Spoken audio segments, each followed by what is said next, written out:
যে মোহাম্মদ ইউনূস তিনি আদৌ কি বাংলাদেশ থেকে বেরোতে পারবেন, কারণ তার বাড়ি ইতিমধ্যেই ঘিরে ফেলেছে সেনাবাহিনী। ওয়াকারুজ্জামান,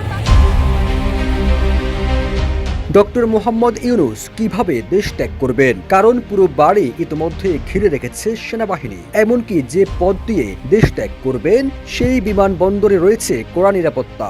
এভাবেই মিথ্যা গুজব তথ্য ছড়াচ্ছে ভারতীয় সংবাদ মাধ্যমগুলো, যার সাথে বাস্তবতার কোনো মিল নেই। কিন্তু প্রশ্ন হচ্ছে, কেন এত গুজব ছড়াচ্ছে ভারতীয় মিডিয়াগুলো? এর পেছনে কি রহস্য রয়েছে?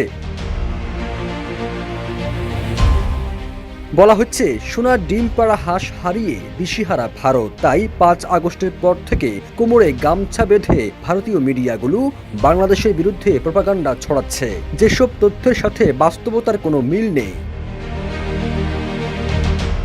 ভারতীয় মিডিয়া বলছে, মোহাম্মদ ইউনূস পালাবেন কিভাবে, তাকে ফ্রান্সেও আশ্রয় দিবে না। তবে কি এই মুহূর্তে ভারতের কাছে সহযোগিতা চাইবে সেনাপ্রধান?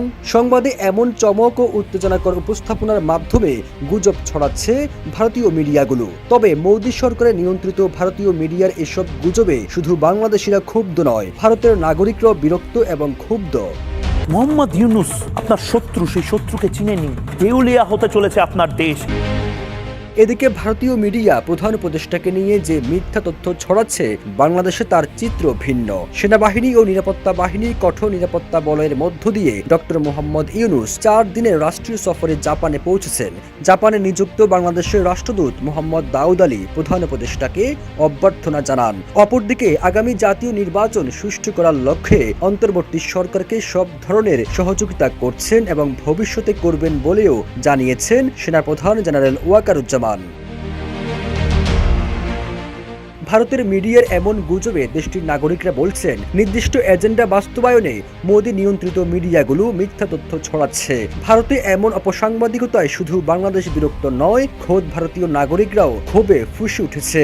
মিডিয়াগুলোর বিরুদ্ধে রাস্তায় নেমে বিক্ষোভ করেছে দেশটির সাধারণ মানুষ।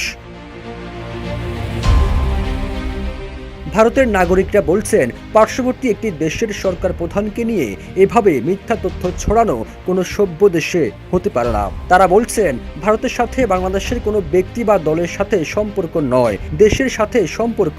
কিন্তু মোদী মিডিয়া সাম্প্রদায়িক দাঙ্গা উস্কে দিয়ে দেশের সঙ্গে সম্পর্ক নষ্ট করছে, যা ভারতের জন্য ভালো লক্ষণ নয়।